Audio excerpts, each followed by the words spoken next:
This podcast contains discussions about sensitive topics, including mental health, alcohol and substance use, as well as suicide. It may also include strong language.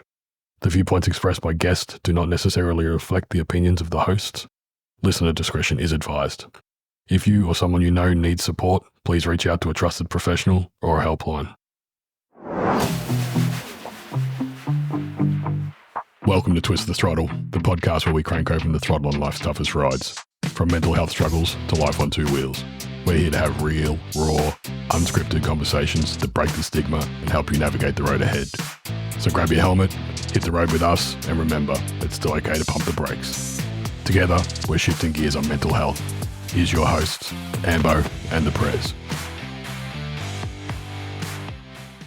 Well, another week has passed, listeners, and we're here. We've got a special international guest this week. We've got Katie Lee, which is Jeff's daughter. Welcome to the podcast, Katie Lee. Thank you for having me. I've been thinking about it all week. Oh, I know. My little chicken girl, how are you? I'm good. I'm You good. good? I think I'm your biggest fan. Yeah, I think International so. fan, anyway. You are the 1% of our audience that listens from the UK, I think. we get I have it. a lot of friends here. Yeah. A lot of friends are listening too. We like it. All right, we're going to start it off with something pretty simple. Can you describe yourself in 3 words?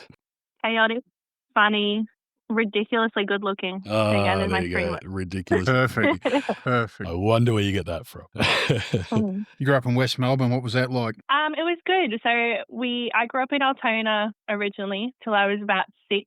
And then my little sister Grace was born. Yep. We moved to Hoppers Crossing where I finished high school, met all my friends there, kind of had my whole life there. So I'd always kind of been in the West. That was great. I was very much like a social butterfly as a kid. I think I was friends with people in the neighborhood. I had people down the street that I was friends with, people across the road. And then I also had people from baseball, but also school and everything. We used to host Taco Tuesdays. Yeah. And it would be 10 or 15 people would come to the house and we would everyone would have dinner, and it must have cost Mum a fortune, I'm telling you, to do that every week. But we did it. You would have seen the whole western suburbs grow too. During your childhood, it was all all the Lebanon area was. Oh, mate, it's from when we moved out to Hoppers Crossing, we were the last house before Tarney Road. Yeah. And now there's 15 kilometres of houses past that. Building more out Yeah, this- it's still going further and They're further. building more out this way. Yeah, Is there any- the park near us always used to be down the street, and it was always miles away, and then within a few years it was all housing all the way up to the park. It's crazy how quick it's growing around here. It'd be when you come back, it'll be different again. Oh, yeah. I find that when I go back to New Zealand, Everything's changed. everything's different. It's weird. Mm. Is there a core memory from your childhood that really shaped you to who you are now? There's a few, I think. So I think my sister being born was a big one. Yeah. We really, when she was born, I think I really took on a big sister role and really tried to shelter her and love her so much. But we also battled it out because we were siblings, right? So Yeah. There was I was 6 years 12, difference between 13. it. Yeah. yeah. So I would have friends over and things like that, and then she would want to play with us, and it would be no, and then we'd have an epic battle in the house at some point. And between the two of us, we were a little bit crazy, but I think being her big sister is probably the highlight of my childhood, I think. Yeah, definitely. It's awesome. Yeah. So you're pretty active. You played baseball. You did dancing. We used to go camping quite a bit. Were you naturally drawn to that, or was that just part of being the family life? I think dancing came from a lot of friends. So I had one of my best friends when I was 14 was dancing, and then I kind of made my own little network there, and that became going to concerts and stuff like that was great. Classes 3 times a week was really good. And then I think I just got to a point where I had a lot of back problems and things like that were getting in the way of enjoying that. Yeah. And I really can't push through. But yeah, I think dancing was great. Baseball was definitely just an obligation. I think by the end, it was I was happy that most of the people that played had kids the same age as me. So Were I you still made some training good her as friends. well, Jeff? I trained her for 1 year. Yeah. Cool. Yeah, but Yeah. most of the time Yeah. she What was was it like having Dad as a coach? Do you remember? It was pretty good, but it was also a lot of pressure. I felt I didn't want to let him down, but I was also not any good. So, I was going to regardless. You played on the same team of people who ended up playing for Australia. I know, exactly. That's what I mean. How am I supposed to compete How with can that? you compete with that? It's not that you weren't good. There was just some bloody good talent on that team. So your mum and dad were really young when they had you. How do you think that shaped your perspective on your response, your life earlier on? Well, I can tell you it's very complicated relationships with people that don't know me very well. It's very hard to be like, I feel like my parents are more like my siblings and we got along and we kind of grew up Like together friends, more than... Definitely grew up together. Yeah, yeah. And I think that it's really funny, like having conversations with Dad now where he'll be like, oh my God, when I was in my 20s, I did this really dumb thing. And I'm like, yeah, I was there. I was like 4 or 5, Yeah, I was driving the car.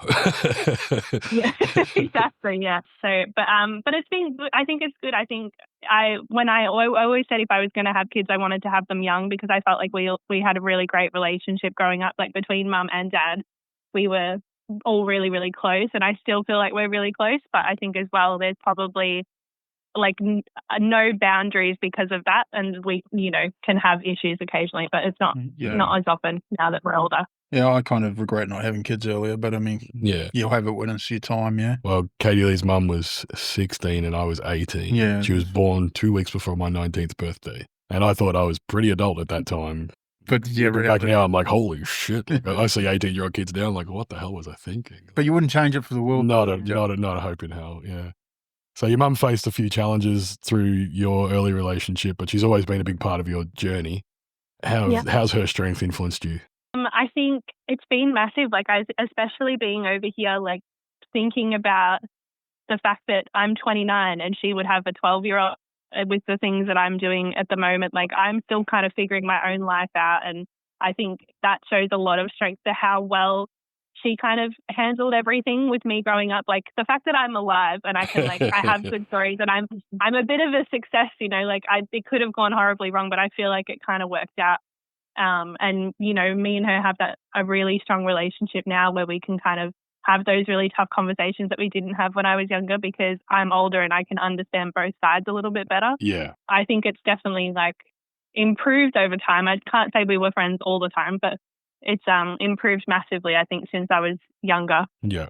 It is funny looking at it from the perspective of if I was, you would have a 12-year-old at your age, your life would be totally different, wouldn't it? Oh, it's crazy. It is. Exactly. Yeah. I wouldn't be in the UK. I wouldn't be able to afford it. Oh, of course not.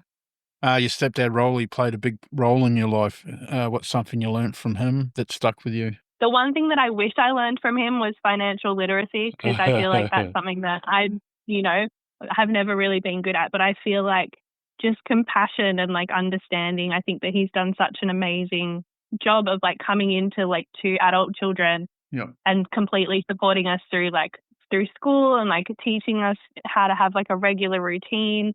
And just he taught me how to drive as well. He was most of my hours. And I think that was, it seems like such a small thing, but it was such a formative thing at the time. And our relationship really grew in that time because we were spending so much time together. So I think, there's so much that I have to be grateful for because I just feel like he did so much that went kind of unacknowledged and unseen because I was you're not my real dad and not great at this. You pulled that card out sometimes? You pulled that card out sometimes? You can't tell me what to do. You're not my real dad?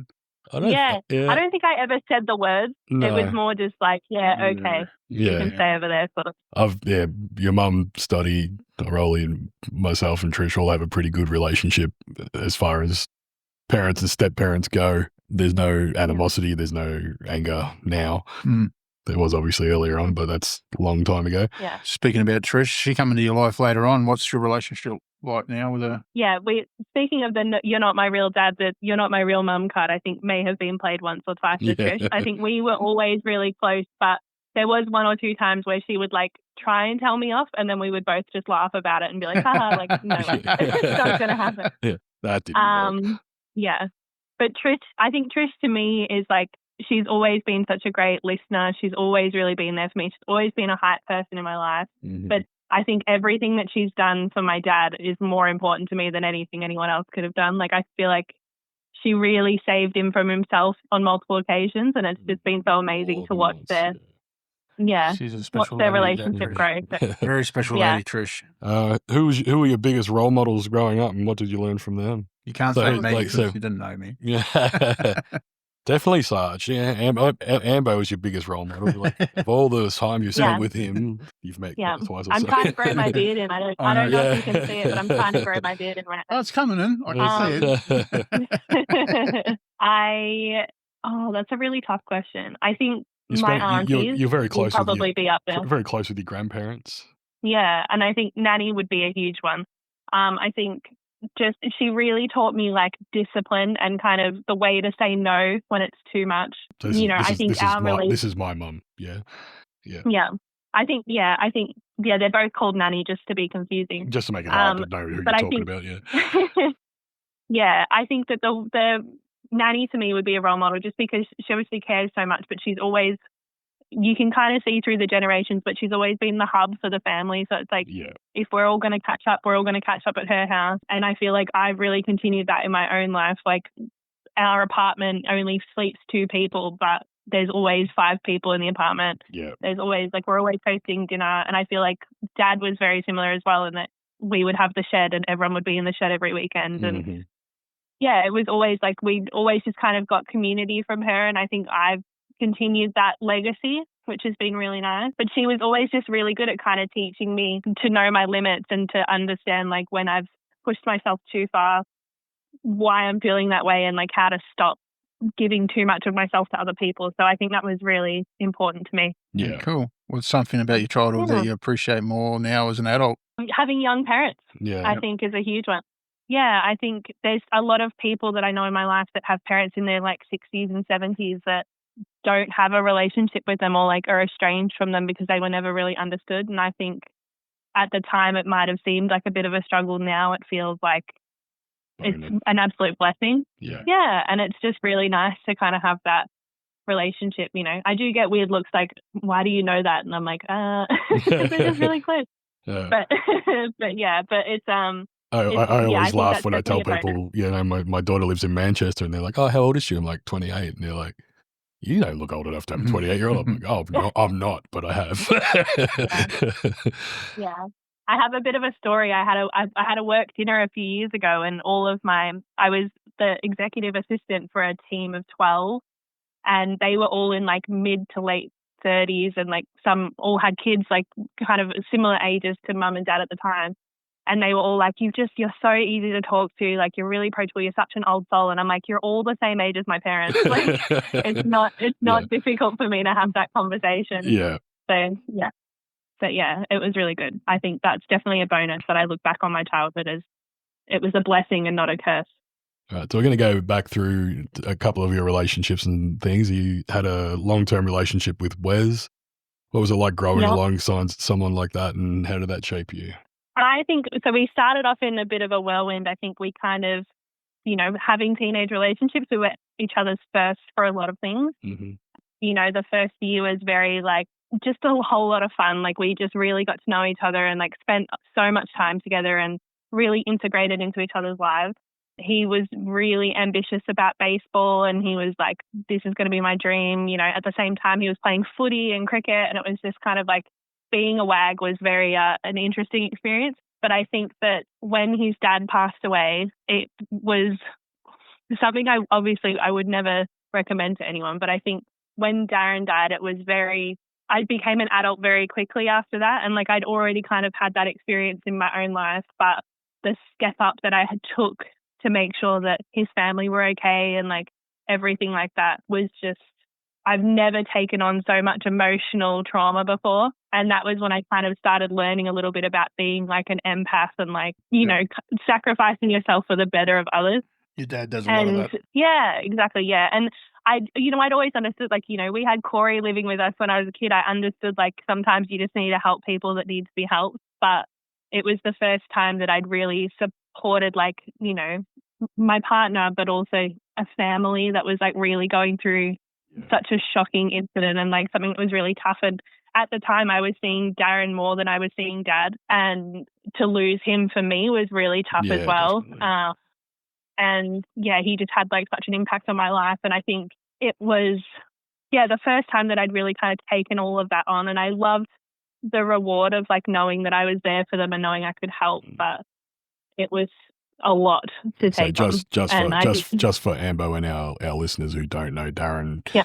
wasn't sick. He Yeah. was killed in a truck accident, and it was like Yeah. instant, like a phone, Interstate. just one of those horrible phone calls that you never want to get as a wife of a truck driver. Yeah, definitely. Yeah, so it was terrible. It really ripped the family. The sudden loss tragedy of losing somebody, it hurts so much more. Yeah. You don't get to say goodbye. Yeah. Yeah, exactly. And it was, you know, maybe, I think it was about 48 hours of not really knowing if he was, like, they couldn't find him initially. They just found the truck, and not knowing if it was, is he safe? Has he gone somewhere to, like, get help? Is he, like, in the accident? Like, they didn't really know. And, you know, like, I was at uni when I had the phone call that was like, he's gone. And that was just like, one of the most intense situations of my life, where I think for a week I didn't eat because I was like making sure everyone else was eating, and I was making cups of tea, and I was trying to be there for them. And I remember Mum calling me and being like, can you just come home for dinner for one night? Like, we haven't seen you. And just going home and completely breaking down and being like, you know, this is tough for me because I loved him. I can't imagine what they're going through. And then, you know, we stayed together after that for about 4 years, and he ended up going to college baseball in the States, and we did long distance and stuff. But like the pressure that was put on our relationship for it not to fall apart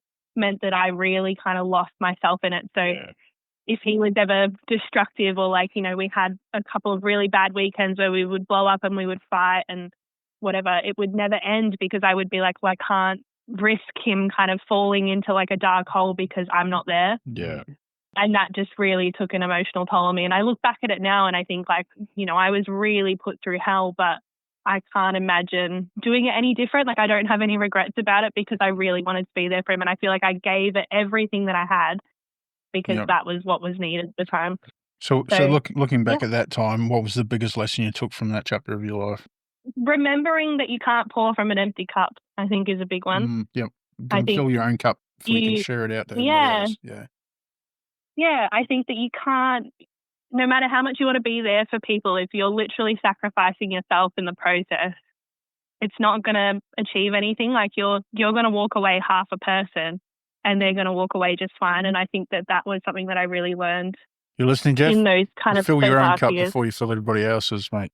Because I know you're a big one for helping everybody else. Yeah? I think Dad's cup actually has a hole in the bottom. Yeah, I was going to say, the fridge is empty, the jug is empty, the cup's gone. From Wes, you met Ben. You guys built yourself a little life together, but obviously everything looked like it was falling into place. But what made you realize you guys were on different paths? Yeah, well, like, we were together through COVID, and we kind of met just as it was kicking off, and, you know, that kind of accelerated our relationship in that we moved in together really quickly, and like, I ended up losing my job because of COVID. Like, I was working in hospitality, and then he kind of had to support me for a little bit. But I think I was very extroverted, and I really struggled during that time because I wasn't able to see my friends. I wasn't able to see my family. I had my grandparents, who I was really close with, were absolutely terrified of visitors. So we never visited them for, you know, almost 2 years.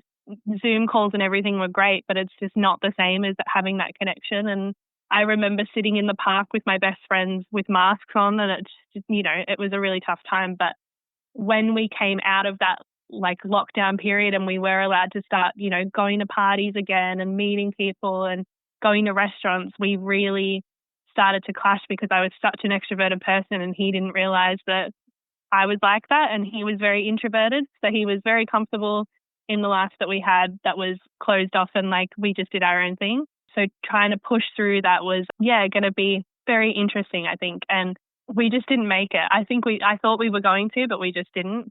And and then obviously, like, we had to have a big conversation about having a family, and that just wasn't what we wanted. We wanted different things, and it just ended. Sad, isn't it? Sometimes it happens that way, doesn't it? Yeah, we're still friends. We stayed friends. You know, we're still connected. Occasionally I'll have therapy and I'll call him and I'll be like, I've just had this revelation about our relationship. Like, I need to tell you about it. And, you know, he's like, my girlfriend doesn't care. Yeah, exactly.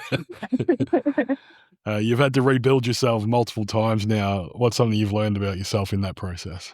That I do give a lot of myself to other people. I think, I'm 29 now, and I really feel like I've pushed through that And I've started to go, okay, well, how much am I going to give to someone before I kind of take the time for myself? I've also learned that I'm very funny, and that I think growing up in the West, I felt like a little bit less than, because I feel like Australia is very classist in that way. And I feel like now I'm very proud of where I've come from.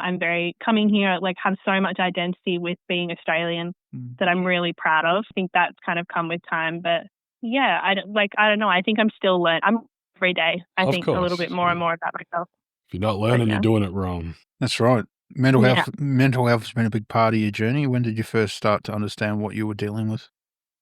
Yeah, I think probably, I want to say 18, 19, I kind of realized that it wasn't all good upstairs. I think anxiety's been a big one for me. I think it's a lot of internal anxiety. Like, I don't have social anxiety. I can hang out with people and it's fine. But the pressure that I put on myself and the pressure to succeed is like very intense. So like, it's whether it's going to work and like being in a really bad headspace, whether it's, going back to school, all that kind of stuff has been, really, it's a lot. And I think that going on medication and things like that really helped at the time. But I think long term, it wasn't my solution. I was like, I need more talking therapy. I need more work on kind of my physical body as well, like understanding, is it hormonal? Is it, connected to trauma? Is it that I don't exercise? Like, I don't know, it could be anything. Like, I think it was definitely trying to understand where that was coming from. During that time, did you seek help from counsellors and whatnot at school? And I think, yeah, I did. I feel like I've told the same story to so many different therapists because I keep switching until I find someone that I like and someone who's going to kind of give me what I'm looking for. I had a really great psychologist for maybe 3 years who was really good. And then we just kind of hit a point where there was nothing left to be achieved. So I had to move on to someone new. And I think it's really healthy to kind of get different perspectives and things like that. But I also kind of know what I'm looking for. So I don't want someone who's going to enable me and be like, you're doing the right thing and like you've been through so much. I want someone who's going to be like, okay, but this is what you're saying. Bro, does that make sense? Fix it. This is how you can fix it. Have you tried this perspective? Giving you solutions instead of agreeing along with you. Yeah. Some of the most like intense sessions I've had have been, are you just saying this? And I'm like, oh my God, when you put it like that, that's amazing. Like it's literally just repeating back what I said, sort of thing. And it's been, or like even just like summarizing it to be like, oh, so you feel this way. And I'm like, oh yeah, I guess I do. And then I understand it a little bit better. But you have to dig through some, you got to kiss a few frogs to find your prince, I think, when it comes to therapy. So you've never really had a problem opening up about your mental health? Is that from how you were raised or from therapy from such a young age? Or I think, I was in therapy after you guys got divorced. So that was 13. So I feel like I've always been good at opening up about it because I know that I'm not going to get anything out of it if I don't. If you go into therapy and you're closed off, you're not going to achieve the goal in the end. They're not going to understand. Yeah. It's a waste of your money and their time. But I think obviously being around a lot of mental illness growing up had a huge impact because I understood things from a clinical perspective a lot more. But I think I was also accepted regardless. Like, it wouldn't have mattered what decisions I made as a kid. No matter how naughty I got, it would always come back to like, we will be here for you and we'll support you and we'll pick you up when you're down. And yeah, there's a lot of people I know that don't have that. And I don't realize that it's a privilege until I meet people that have never had that. Yeah. If you could go back and tell your younger self one thing, what would it be? It's not your responsibility, I think, is a big thing. I think, just giving myself the freedom to be a kid. And a lot of the mistakes that I make now in my late 20s, I should have been making at 19, 20, and I think that would be a big thing. It's not your responsibility to fix everyone, to heal people, to be whether it's the punching bag, the sounding board. But just that kind of, I think that's a big thing that I've kind of really reflected on, especially living away from home now, like having that distance to really reflect on that part of my life. I think it's not your responsibility is something I would tell my younger self. Perfect. One of the big things I've always loved about you is you and I have friends become family. You've got some really close friends that you've had for years, friends that are a big part of your story. Who are the people who have had the biggest impact on your life? I mean, the friends become family. I can't say it's always worked out. I've had a lot of friends that I've really adopted that have really burned me or burned a bridge with me. The people that have had the best impact on me would probably have to be my best friend, Cameron, who, when I was kind of at my lowest, was there for me through everything. And whether it was, you know, him working a double shift and then with me till 5 a.m. to talk about my feelings, or, you know, the fact that he's now got a daughter who's literally like my heart and soul, because I'm just so happy that he's kind of happy. And but he will always hit me with the hard truth. He'll always tell me like it is. He knows me well enough to know that I can take it, and I don't know where I'd be without him, I think. So I think he would probably be the biggest one. What's it like watching him step into a new chapter of life, family and all that? Hard on you watching that? It's amazing. I think, you know, I was told at his wedding that I ruined all the photos because I was sobbing through the whole ceremony. And the problem with having male friends is everyone immediately assumes I'm in love with him. And I was like, I think for me it was just, I'm moving away and I'm starting a new chapter and he's going into his, and, you know, we won't be as connected, but we'll always kind of have that time that we had together. And yeah, like I think where he is now is where he always wanted to be and what he always talked about doing. And I'm just so proud of where he is now. And yeah, I don't know what I would do without him, to be honest. And you had another friend recently pull off a miracle and surprise you. You had Jeremy show up in Manchester for you. It was incredible. So yeah, I'd like just come back from a night out, went to the Manchester Film Festival, which is something like film is such a passion of mine. Yeah, just to see him in my bed after not seeing him for like almost a year it was honestly like there was so much overwhelming emotion. One, because I missed him. Two, because he was my first visitor that I'd had since I've been here. And three, I was like, what the hell are we going to do for the weekend? Because I don't have anything planned. Like, I've got to figure this out. You know, there's a whole city I want to see. And he said to me on his last night, he was like, coming over and seeing your life and meeting the people that you've like kind of made your family over here is so amazing, because now I don't feel like I have to worry about what you're up to. Yeah. And it was just that, and he was like, I feel like really reassured that you're doing okay. And that was just such a relief, I think, as well. So he had the help of Chrissy to pull off the miracle. Yeah. Your housemate was all over Housemate of the year. Yep. Housemate of the year. So, Katie Lee, what's one piece of advice you'd give someone who's struggling to find their people? Start simple, I think, is a good one. You know, whether it's find a hobby that you love, or that even if you like feign an interest in it. So whether it's baseball, motorcycles, netball, dancing, it's a really good place to start.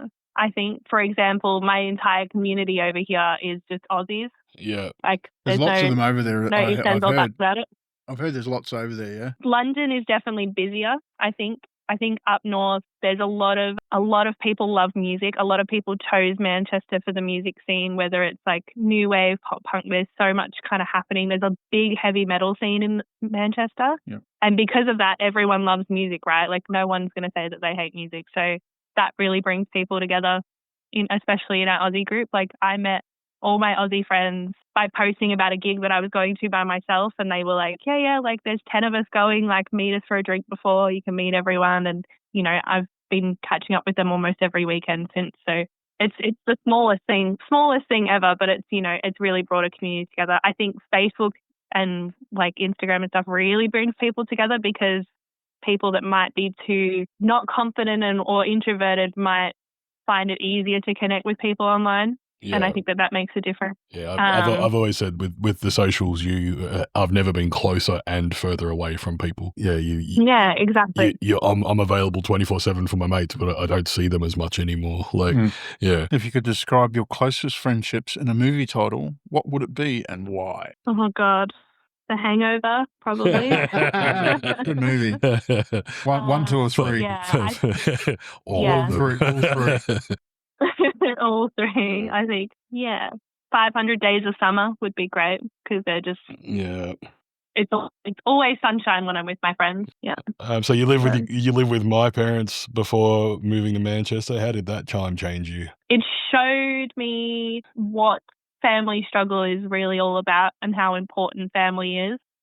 Living with Nanny and Poppy was like a massive support for me, and I just really felt like they hyped me up to come over here. And Nanny was very much like, you're going to find love and you're going to meet the one and you're going to live there forever and you're going to come back with a boyfriend and it's going to be amazing. Oh, and he's going to have a you might Bonnie become a accent. princess. He's going to have a Bonnie accent. You're talking, Yeah.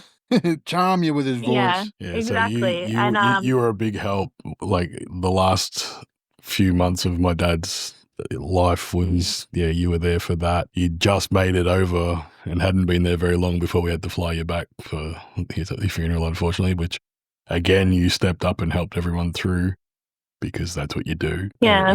I was not able to in that moment where I'm normally someone they could lean on in that moment. I was pretty broken up about it all. So you really stepped up for the family in that moment. But yeah, it was a tough time and rough to get you back for. But yeah, big thank you for all the work you did in that time. Honestly, it was one of the most rewarding experiences being there for Nanny and Poppy in that time, because not only were they helping me through this move and figuring out being single for the first time in 12 years or whatever it was, but I was able to kind of give back and be there for that. I think, having step parents, I've had 8 grandparents my whole life. But I'd never seen any of them degenerate so fast. And it was a very intense experience because I was there through the bad nights and the good times. Yeah. And, I think for me, it definitely became a switch off, just get the task done kind of mentality when I was home, whether it was helping get him in the chair at night, taking him to bed, anytime he kind of had a seat, I had to support lifting him, all that kind of stuff was intense, but it was very much just complete compartmentalization. I could get through it in the moment. And I think the toughest part about all of it is that I'm on the other side of the world and I have to grieve on my own. Yeah. Because no one gets it. And it's I can talk to you guys and everything like that, but obviously time difference makes a huge difference. And it's very little things the new Jason Statham movie coming out and I can't watch it with him. And, just those moments of appreciation, I've got photos of him on my wall and things that I can look at. But it's the way that he really supported me through that kind of transition in my life to come here. Yeah. I couldn't have asked for a better person to do that with. And I really feel during that time, I was probably more help to Nanny than I was to him, because I was able to sit with her and talk with her about it and, get her to open up about it. But also if she needed anything, I was there. I would have dropped everything to be there for her because of how much she'd done for me. And, I wanted to give her as much support as I could. And I feel I did. And, No, definitely. I think coming home was intense because I didn't know what I was walking into. I didn't know if there was going to be a war happening between all the siblings. I didn't know if there was a funeral planned yet. It was a lot of what's going to happen. And, I was just really happy that I could still come back and be that support person for everyone. And it was nothing had changed, right? No, you did great. You did great. So you made the huge decision to move to the UK. What pushed you to take the leap? A conversation with my mum, and she will hate that I say that because she was please don't leave ever. But you're and there it is. I have to do the opposite of that. Just after me and my ex broke up, I was, sleeping in her spare room, and I was I don't know what I want to do and whatever. And she was I've spoken to Mouse about it, who's my uncle, and she's he always said he saw you living in the UK. And it had never really been in my mind since I was in my early 20s, And then I was just you know what, why not? I'm at the perfect point in my life where I can afford to do it. I can still get the visa. I can, really knuckle it down and kind of sort myself out. And the opportunity had kind of presented itself in that moment. I was I'm going to do it. So what's been the most rewarding part of moving overseas? The separation. I know that sounds really bad, but just the absolute freedom to be selfish. And I don't have to worry about being home to help Nanny. I don't have to worry about my sister calling me at 3 a.m. because she's having a bad day. I don't have to worry about trying to coordinate with friends to have a barbecue. It's literally just I wake up in the morning and I can do whatever I want to do. And I love that. Yeah. Absolutely love that part. Yeah. So if someone was thinking of taking a massive change in their life and doing what you did, what advice would you give them? Save your money Bring lots because of it will money, make a big difference. And pay your parents back. But yeah. Yeah, save your money. We're going to cut that out. Cut that out. We're not cutting that out. We're leaving that in there. My kids borrow money too. Passion for film. So movies are a huge part of your identity. Where did you get that passion from? High school, really. I did a media degree in high school. I did media classes. I loved kind of like the creation of film and things like that. I know that it must have been earlier than that because I've been told that I wore out the VHS on Titanic when I was a kid. Yeah. Yeah, most kids when they're like toddlers will sit down and watch a cartoon and then over and then lose interest and disappear. No. If you put Titanic on, this 4-year-old girl would sit there and just watch every scene. Like, not 4 years, like you're talking a 3-hour movie. It was great as a young parent. It was like, do you want to watch Titanic? Yes, cool. I can have a nap. Yeah, and I think from there I just kind of really started studying it and analyzing it and starting to understand it. Now I feel like, it stems from like, I know what I love now. So it's like, I search for the things that I love in film. Like I want an indie film with like a female director that's up and coming. I want to do I love the Oscars. My whole family calls the Oscars Katie Christmas. What part of the movies do you like? Do you like the creating part, the writing part? I love acting. Acting is a big one. Like I really study acting, but direction, I think it's all about kind of where the director kind of goes in with a dream and how it's executed. I think is just so when you're watching a movie, you're watching the composition of the movie, like you're watching in your mind. You're kind of watching the movie, breaking it down, but you're breaking it down in your head as well. Like, wow, that scene was amazing. It's a huge thing. I think there's been a couple of movies in recent years everyone who's kind of, I suppose, like a casual movie goer would be like, I don't understand it. I don't get it. I don't know what they're talking about. And I'm like, to see like the journey of like Martin Scorsese from Gangs of New York to Wolf of Wall Street was like really fascinating to me, like in terms of how he directed his people, how the scenes were shot, how the narrative was told, I think is the most important part of any journey, I think. But yeah, it's a lot of everything. So we talk about Katie Christmas, which is award season, the Oscars, the Golden Globes and all that. What would be your dream Oscar night? Who are you with? Where are you watching? What's happening? Oh, I definitely want Paula there. That's my sister. She's my auntie. Yeah. She's the only other person that will ever, like be a completionist like me and watch every single movie. Cinephiles, yeah, we're cinephiles. I knew it was something. Yeah, I think Paula would be there. I think I would love to have someone like Quentin Tarantino there. I know that's probably not an option, but just leave your shoes figment on. of my imagination. Leave my shoes on, so yeah. It would just be sit beside any celebrity, who would it be? Ooh, that's a good one. I think DiCaprio. Yeah. Leonardo, yeah. Because, I think I've aged out a little bit, but I'm also like... He's done some pretty cool shit. I like Basketball Diaries. I like a lot of his movies, yeah. Yeah. I watched Eating Gilbert Grape the other day, and like, he was such a great actor from such a young age. Yeah. Like that was inspirational in that movie. Yeah, I think because I've aged out, it would almost be an advantage because he would talk to me like I'm a human and not someone that he'd be interested in. Not meat, yeah. So I think, but I think like seeing his career as well, like I've never seen him do a bad film, and Titanic's one of them. Some of the latest stuff. What was that glamorous one? I forget the name of it. Don't Look Up. Or was he in that one? That was a terrible movie. Once Upon a Time in Hollywood. Is that the one you're thinking of? No. That was with Brad Pitt, wasn't it?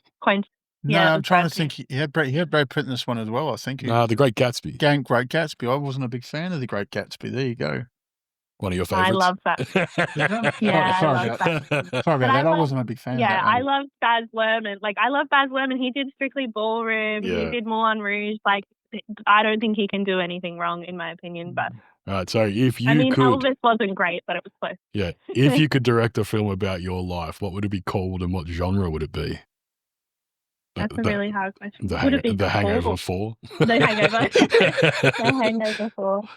Yeah, I think it would be called Katie Lee because I just feel like that would really sum it all up for me. Mhm. You know, I'm not Katie, I'm not Chook, I'm Katie Lee.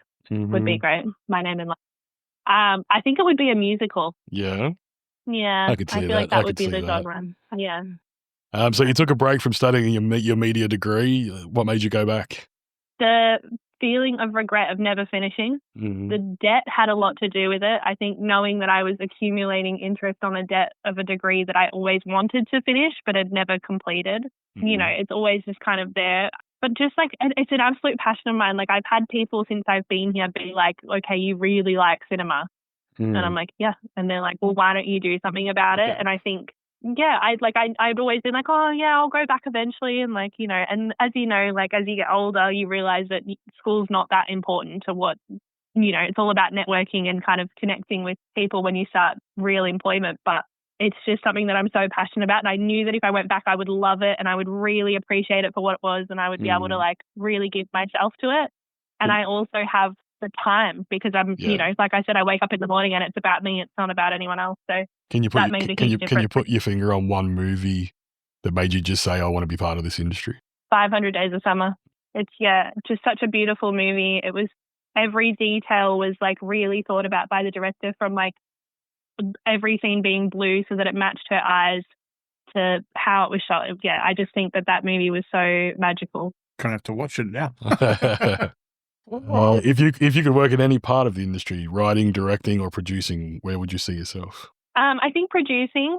I would love to read scripts and like support people doing that, like joining that industry and kind of taking that step. There's a really famous quote that's a dream is a book is a dream that you hold in your hand. I feel like a script is very similar, and I would love, like kind of be that person that can say, I'll give you $100 million to make that, because I think that the world needs to see it. You know, Beautiful. yeah. What's one film that's underrated that deserves more love? Oh, there was a movie that came out last year called Past Lives. Past Lives? Yeah, it's half American, half Korean, but it was absolutely amazing, about these like two kids that grew up in Korea together and were separated. And then 20 years later, they like meet for lunch in New York, and it's all about like how would it have been different? And the whole thing is just dialogue between the two of them, kind of working out how could we have made this work? How could we have, you know, fallen in love, and would we have a family? And it was kind of like in a past life. Yeah, cool. I'll tell you what, there's a movie, there's so many movies that I've seen in my life that I don't say the movies were bad, but the premise, like they really dropped the ball with the movie, like Sliding Doors, Gwyneth Paltrow, like Idiocracy is another one. Like movies that stay with you for the premise of the movie, but you lose something in the acting of like it, or the direction of the movie. Like there's like, this could have been the greatest thing ever, but they just kind of fucked it a little bit. B-rolled it. B-rolled, yeah. Yeah. It's even worse. Yeah, it's worse when they advertise it as this like amazing masterpiece. Yeah. And then you watch it and you're like, I know what you were trying to do, but that's not what it was. You like, missed it. Come off that way. Yeah. All right. And that's a lot of Oscar movies. Yeah. A lot of Oscar movies like that. Yeah. Moving on to motorcycles now. So your dad didn't ride motorcycles when you were growing up. What was your reaction when he suddenly became a biker? I said that tracks, I'm pretty sure. Was what I said. How happy was your mum when I come to pick you up? That was the first time, like, you know, I've always felt protected by my mum, but that was the first time I've literally seen her hold me back from something. Yeah. Like, arm around me, do not go out that door. I will kill you. And there's a little bit of that. See ya. And that's the only time I've been on a motorbike. I can say, and I know that this will be very controversial opinion, but I do love e-scooters now. Like I can rent a Lime bike. All right, that's all we've got time for today. So what do your friends? What do your friends think about your dad? Is there any funny first impressions? If I tell anyone that my dad runs a motorcycle club, it's immediate prejudice. I think there's a lot of, you know, okay, he's a junkie. How many times has he been to prison? Has he been to prison? You know, and it always kind of starts as he runs a club, but it's okay. It's just a social club, and it's all about bringing men together and all that kind of stuff. I think I think that would probably be like the biggest reaction I get. But I think I get more reactions to the fact that he's only 19 years older than me. Yeah. I like this question. If you had to sum up your dad's personality in a movie title, what would it be and why? The Hangover. That's a good movie. Hey, 3 years off.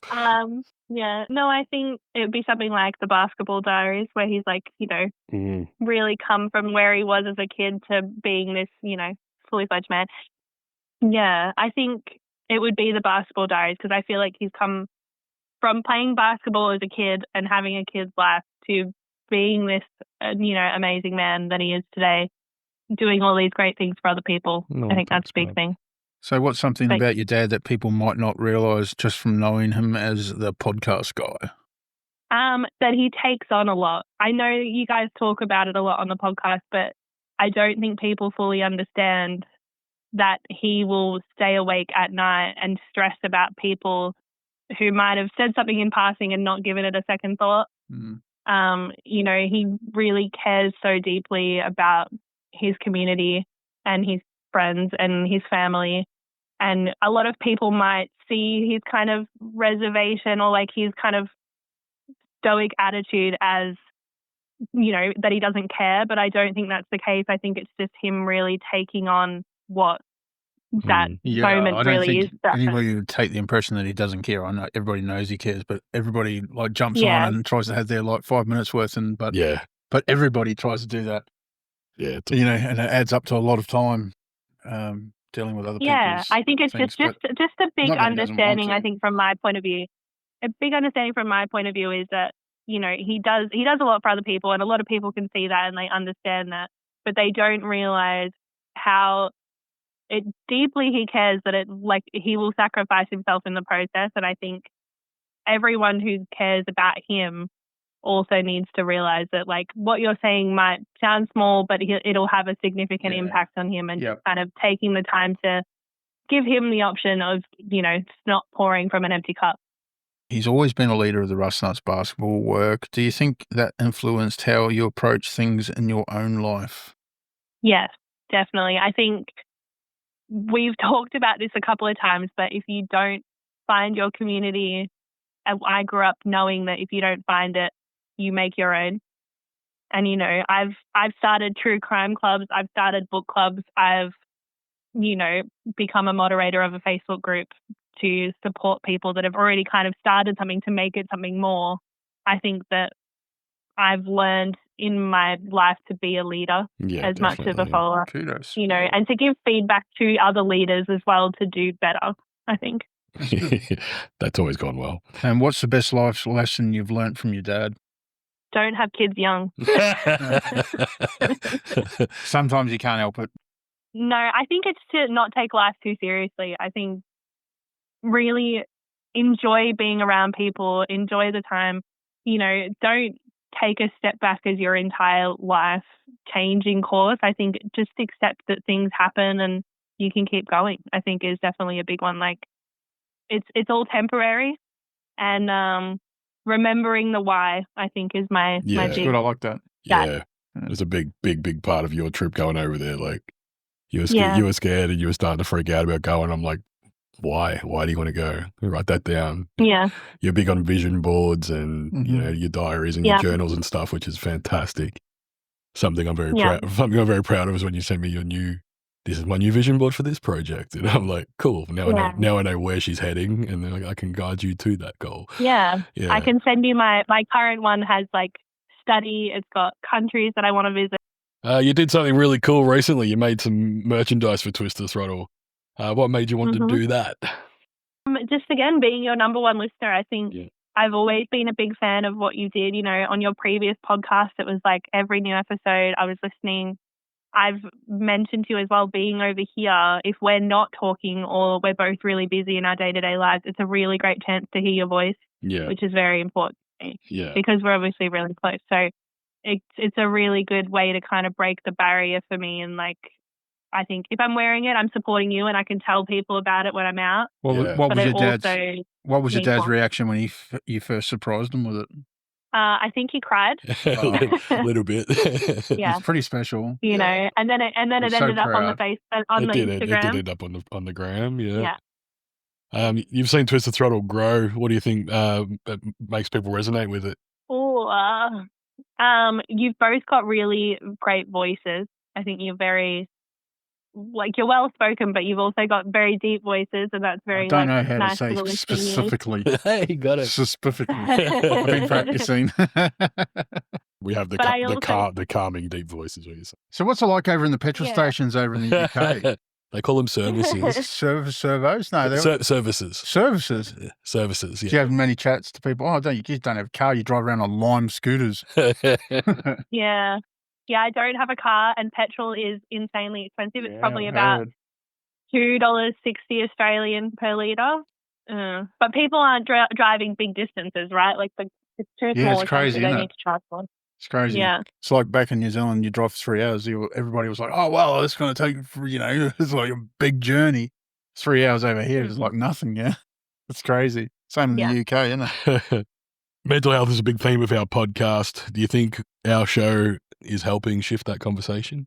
Yeah, I think if anything, obviously you guys have a really tight community of listeners, but I feel like people are really starting to understand it more with people in the community as well. Like, I think a lot of people might see, Jiggles or whatever as a hard shell or someone who's approachable and friendly, but they don't realize the battles that he's fought. And I think it's just helping people understand that everyone's fighting their own shit and dealing with their own shit. And, they might come off as an amazing person or whatever, but you don't know what it took for them to get there. Yeah. And I think that you guys are really, opening that can of worms and giving people the space to do that and talk about that stuff. So what's it like for you seeing your dad putting himself out there for the whole world to see? What's it like? Yeah, what's it like? Well, my favorite part is when he talks about me. Whenever he's like, I've got this story with my daughter. Yeah, that's always nice. But I think he's always been like that. I think this just gives him a platform to get a wider audience. I think he's always been open. He's always talked about his feelings. He's always been a confidant for people.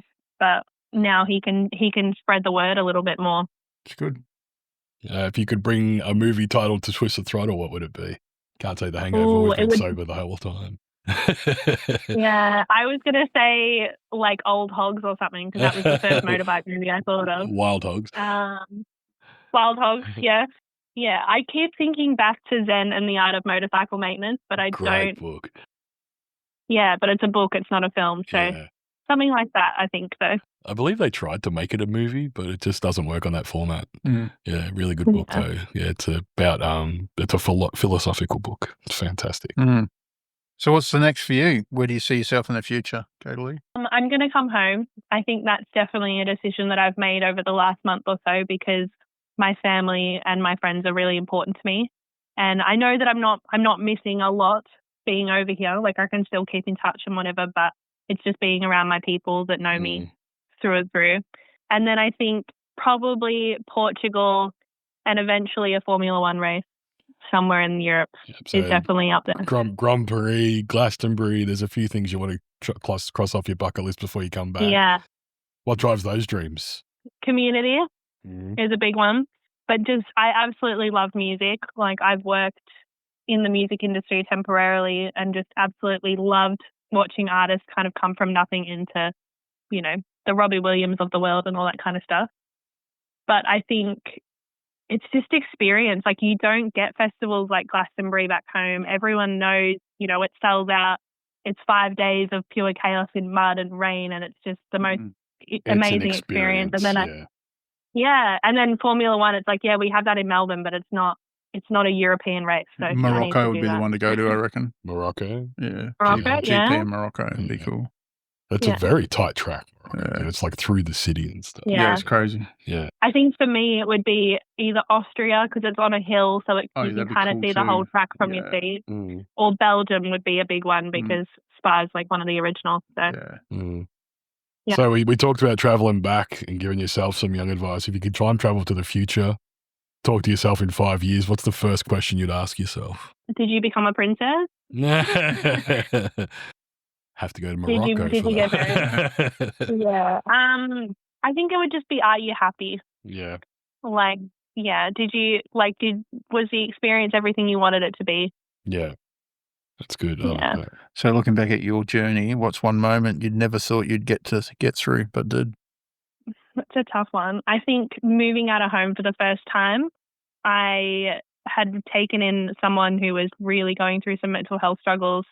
I was supporting her financially and just in everyday life. And I think that time felt like it was never ending and I didn't know what was going to come of it. And like, we're not even in contact anymore. I don't know if she's doing better or worse or anything like that.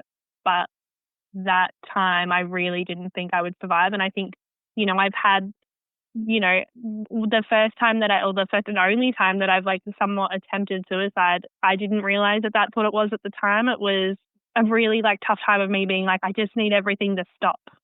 And I'd always been kind of told that suicide was someone feeling like the world would be better off without them and like that they, they're a waste of space or whatever it could be. But for me, it didn't feel like that. It was very much just like, there's too much pressure, there's too much going on, too many people counting on me. I need everything to stop and I just need to breathe.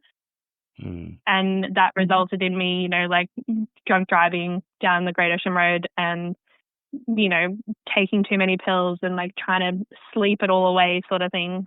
And I didn't realize until, years later when I'd kind of processed what that felt like, that's what it was. And, I've really come to terms with that now, but I just remember at that time feeling like I just need it all to stop. Yeah.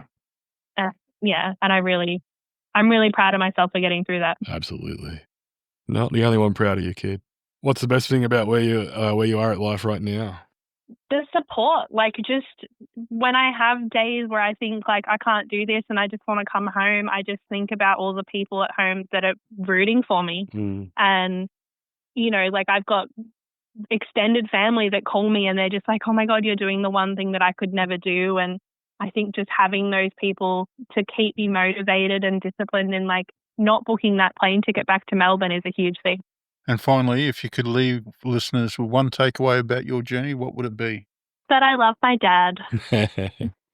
And he loves you. He's a good man. We ask everyone the same question at the end of our show.